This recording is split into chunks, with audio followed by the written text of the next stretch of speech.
but I'm giving a little story that when I was in the hospital, there was.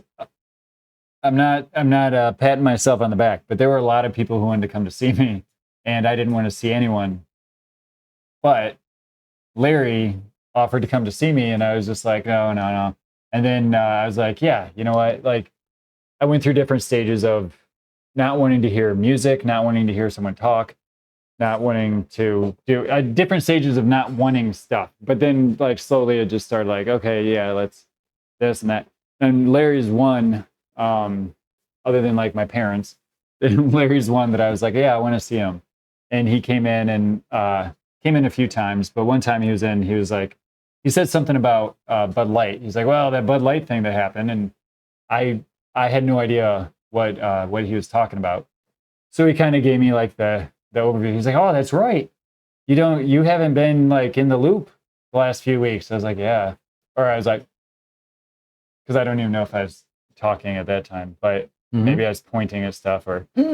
Yeah, well, you were on some heavy painkillers when you came out of the coma initially too. Yeah. So I'm sure I don't remember all of it, but part that I do remember is that right after you told me about the Bud Light thing, he was like, and Kamala's our president now. And I'm like, and I tried to unplug my equipment, and he had the whole ventilator thing going down his throat. So he's like, oh, it's like, take me now. No, but he was like, just kidding. It was hilarious. Oh, yeah. I actually forgot I said that, honestly. I was just trying to cheer the guy up. Well, not really. I mean, taking advantage of me. All right. So did they have you on a ventilator? Yeah. Okay. So the question, okay, I'll do this interview style. So Clay, so from one day back in, oh geez, how long ago was this? May? April? April, yeah, the month of April. Okay, so like in April, I got a text message from Clay's wife, who I've met because Clay's been over to the house with his family a couple times for some parties and things over the past year or two, or whatever, right? Could you unlock that? Oh, yeah. Please. That? Yeah. And so then she sent me a text out of the blue saying, hey, this is Clay's wife, and just to let you know, he's very ill. So, because I was texting him and he wasn't responding to anything, I was texting him. And so she gave me the download that he was like in the hospital in a coma. And said, holy crap. And I asked him questions, they didn't have any answers and everything. So fast forward a couple of weeks later, when he comes out of this coma, I show up to the hospital to like see him, and he's like, I mean, he's in bad shape. I mean, he's got bruises all over his body because being in a coma. Okay, so what happened? Okay, would you mind if I started off and then you can answer the details? Yeah. So from what I understood, he got strep throat. Is that correct? Or some kind of strep? Yeah, strep throat, right? And then one day, and then you were ill, right? Hang on, can we get this? Sorry, I was trying to do it, but I don't know why it's not clicking over to. Oh, I don't know why either. I think it live stream mode. Too many. Like that? Yeah.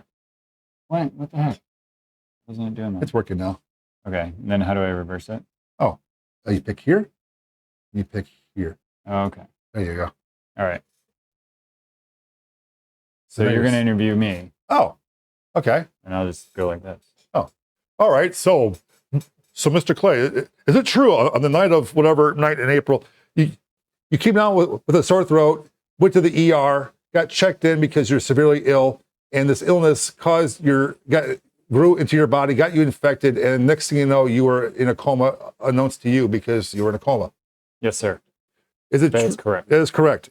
So for 2 weeks, I was trying to get updates from your wife. Got some updates here and there on how well you were doing, and then 2 weeks later, you awaken. And what was the first thought in your head when you actually opened your eyes and realized what the fuck's going on? First thought was, why is Larry in my room? He probably was thinking that because I've been negging his wife about coming to see him, but since he was in a coma and he was in a precarious state, I mean, from what I understand, he was in a coma and very weak. His lungs were damaged and stuff, right? And Yeah, it was very, very bad. So so I had strep group A, which is kind of like the flesh-eating bacteria. I'm just going from what I've been told. Like the flesh-eating bacteria is that it's strep group A. I mean the group A. I don't know how many groups there are, but it sounds like it should be the best because if you get an A, it's pretty good. But apparently in this case, it's the worst. So had that, but not on the outside. It wasn't like a flesh-eating bacteria. It was like inside. My what's it called? Aspirated. I aspirated. I'm a big aspirator. I got a big aspirator. big aspirator. Smooth Big aspirator. So I aspirated it into my lungs because I'm an overachiever, and I'm like, hey, we can't just keep this out of my lungs. I got to get it inside. You know what I'm saying?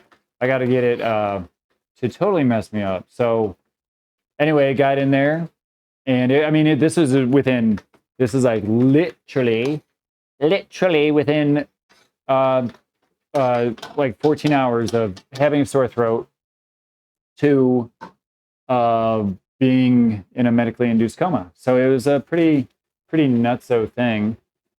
And there were like doctors who had been doing their position.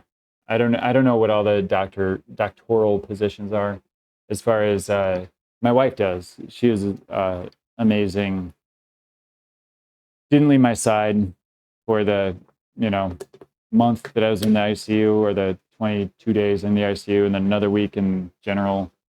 The poor general people, they're so common compared to the ICU folk. But really, it's a huge difference between the ICU and the general thing. Anyway, the care that I was given was amazing in the ICU. I started calling my nurses my waitresses because I would just be like, oh, could I have this, please? And they just get it for you. When I got into like the general side, I'm like, can I have this? And they're like, I don't know, maybe I'm getting off right now. And like, they're like, next shift might get you crushed ice. Anyway, what was I saying? Oh yeah. So my wife was amazing through all of it. Kept track of all the different doctors, different, I don't know, everything, different tests that I had to go through and all that. And the one of the doctors whose specialty was lungs or heart or both, and I don't know, like I said, I don't know if it's a cardiologist or a hemoglobin specialist or something. Hematologist or something, or A hematologist. It sounds like dinosaur names. It's like, paleontologist? We desperately need a paleontologist. Pterodactyl. But she had said, like, of the 15 years that she had been professionally working, she had never seen a case like this. So, that made me feel good. Little, I don't know, some kind of eliteness to that, I think. We've never seen anyone as bad as you. Awesome. But yeah, I was on the vent. There's my intubation hole. Oh, right there. Yeah. Look at that thing. Yeah, when I swallow or sing. Wow. Yeah, it's like I'm doing a duet. Wow, you got like an upper lip on that thing and everything. Yeah. I don't know. They say that it should feel better. I don't know if it will. But I don't care if it does because, I don't know, it's there. What am I going to do? Not like it? So, yeah, I was on the vent for a while, and I was on there until until I was aware of it. Because once I was aware, or like fully aware, and they had taken it off for like the day, and I could like just breathe. It was like there was like forced air going in, so I still had my trach, and I had like forced oxygen going in, and it felt great. I mean, I could just breathe fine and stuff. And then that night they tried to put me on the vent again, and it felt like I was like drowning. Like it was terrible. And I was just like, no, like get me off. Ugh. And I had tubes everywhere and stuff. I was like, ah. It's like a scene from Frankenstein or something. I don't know. Just like ripping stuff off, like, no. But anyway, Harold, yes, I was on the vent for, I don't know, I was in the coma for 18 days. Probably on the vent for 19, I guess, or 20. I really don't know. That, like I said, my wife knows all the details of all of this.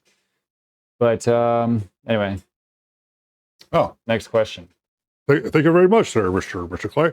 So then you were there for a month in ICU, and then you went on to some rehab at some point, and but you didn't need a whole lot, right? Because you basically bounced back pretty quickly, eh? Thank you for asking me that, Mr. BEER-N-BBQ. I was told that I was going to have extensive physical therapy, and my brain did not want that. So I forced my body to overachieve, I would say, if I'm being humble. I was overachieving by moving, and I forced myself to move. And once again, my wife was there, so I had to. Because if I wasn't moving, she's like, hey, why don't you try to move right now? And all I wanted to do was make her proud and also get out of there. So because of the help of the staff and not wanting to be in the hospital, once I was aware that I was in the hospital, I was like, I don't want to be here.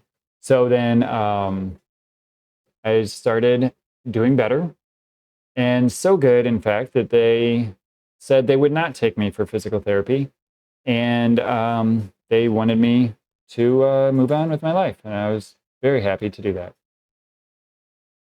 Oh, well, very good to know. So, well, yeah. So you add more detail. That's great and all. It's just, oh, how much weight did you end up losing? Because you didn't eat solid food for like many weeks. Great question. I lost 45 US pounds relatively quickly, and it wasn't fat. It was muscle. I kept the fat. That's a bonus that So what'd you get? Not like I thought about it, but I found out. All right, well, let me know what fat. You lose the muscle first, and then the fat after that. If you still are in a coma, I guess. But yeah, gaining weight back. Getting to the point that I'm working out more to make it back to muscle and not just fat coming back. But speaking of fat coming back, our pizza just got here. Pizza, baby. You know it. So, yeah, I don't know. It was a good experience overall, I would say. For all the being in a coma. Not the pizza. Obviously, pizza's good. Someone just pulled up. If I had to be in a coma, I'd rather be the one in the coma. Or if you have to have a coma in your life, you much rather be the one in the coma than the one next to the person in the coma. Like if your loved one's in a coma, it's way worse for you. If you're in the coma, you don't care. You're in a coma. So yeah, I mean that was, for me it was a weird experience. For everyone else, it was traumatizing. I'm watching the live broadcast. So, like, oh my god.